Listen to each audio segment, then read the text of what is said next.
राघव कृष्ण कार्य की जय हो।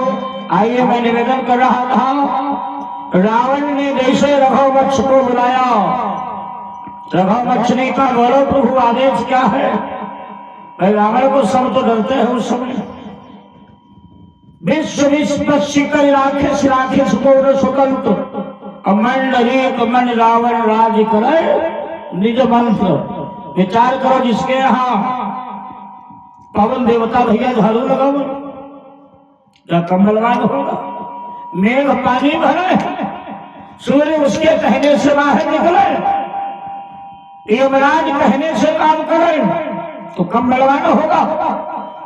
रावण बोला रघुवंश ध्यान से सुनो कि हे रघुवंश मेरी बात सुनो, ये वस्तु तुम्हें बचानी है, और यदि चली गई तो ध्यान रहे फिर जाल तुम्हारी चाली है।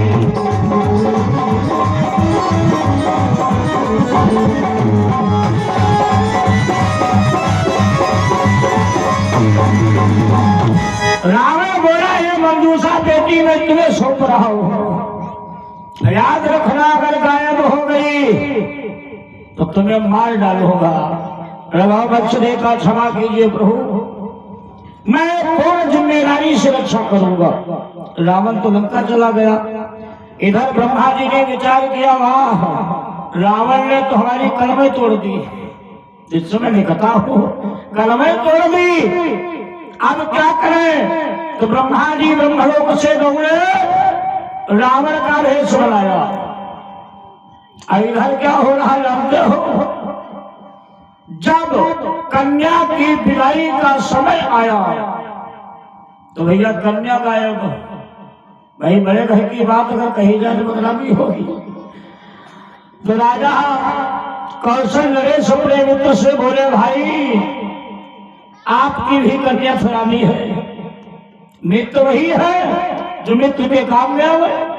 कभी लिखता है कि जेना मित्र दुखो कोई दुखारी, जेना मित्र दुखो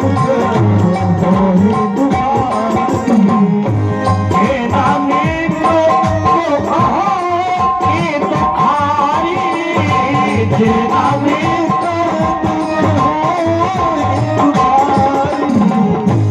नहीं मिलो घर तो आधार तो भारी, नहीं मिलो घर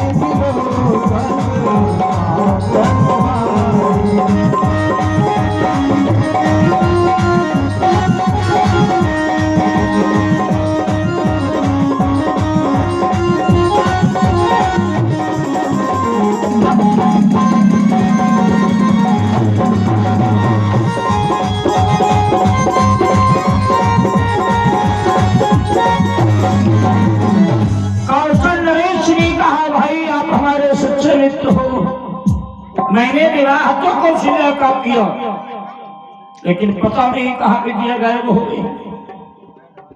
तो मित्र ने कहा चिंता न करो, जैसे हमारी बेटी वैसे आपकी बेटी, उस कन्या का नाम है सुमित्रा।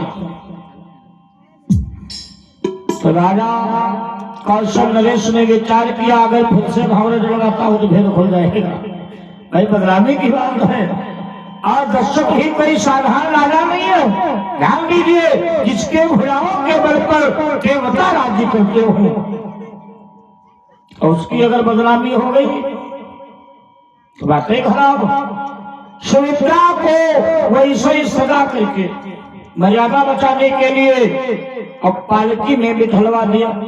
तब का नियम था, दूल्हे की पालकी अलग जाती थी और दुल्हन की पालकी अलग जाती थी। लेकिन कलयुग में